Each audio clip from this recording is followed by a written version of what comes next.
আজকের ঘটনা কি ভাই রে, ব্যাপারটা বুঝলাম না। মানুষে আগে বলতো বুড়া হলে নাকি তাদের উজদিস থাকে না, তারা কোন সময় কি বলে তারা নিজেরাও জানেন না। তার প্রমাণ হলো বিএনপির নেতা ফজলুর রহমান।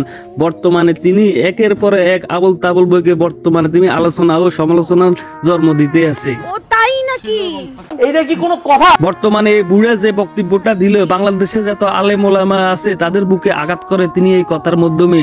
বাংলাদেশের হুজুরেরা নাকি পরে ঘরে খাইয়া আল্লাহর রাস্তে খাইয়া আবার 500 টাকার বিনিময়ে নাকি তারা হতুয়া শেষ করে ফেলায়। 500 টাকা 1000 টাকা যারা মানুষের ঘরে খায়া লিল্লা খায়া যারা বড় হইয়া বড় বড় কথা বলে, এদের কথা এদের কোনো সেন্স কাজ করে বলে আমি মনে করি না। যাদেরকে 500 টাকার জায়গায় 1000 টাকা দিলে ওয়াজের বা মোনাজাতের ভাষা পরিবর্তন হয়ে যায়, এরা হইল মোল্লা মুন্সি।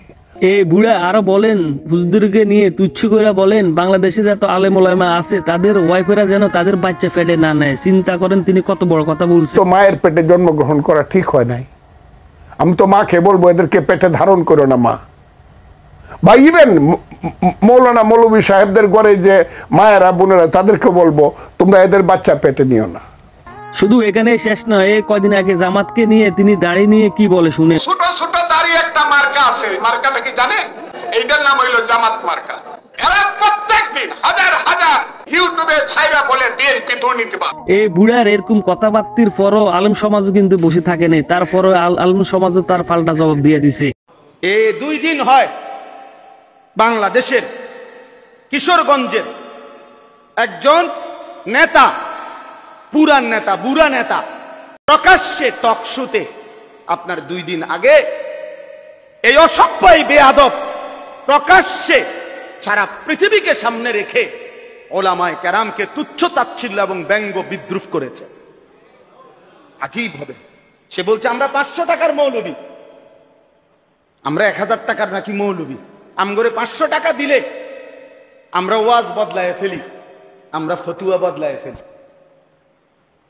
নারীদেরকে বলছে তোমরা এই মোল্লাদের সন্তান পেটে ধারণ করবা না।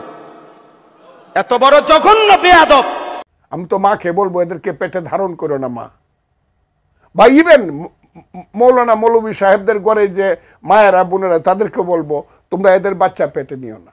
আমি মনে করি এই বুড়ার কারণে বিএনপির বদনাম হইতে আছে। আমি মনে করি একে বিএনপি থেকে পরিষ্কার করে একে এখনো পাবনা হাসপাতাল ভর্তি করে দিলে সবচেয়ে ভালো হবে। না হইলে এ যদি এরকম থাকে দিন দিন আরো পাগলামি তার বাড়িয়ে যাবে। আমি মনে করি তাকে দ্রুত হাসপাতাল ভর্তি করে দেওয়া হোক। নিঃসন্দেহে তুই ঠিক কথা বলেছিস। এই মাদারবোর্ড আরো বলেন, টঙ্গীর ইস্তেমার মাঠ নাকি জঙ্গলিদের কারখানা বানিয়ে ফেলেছেন হুজুররা।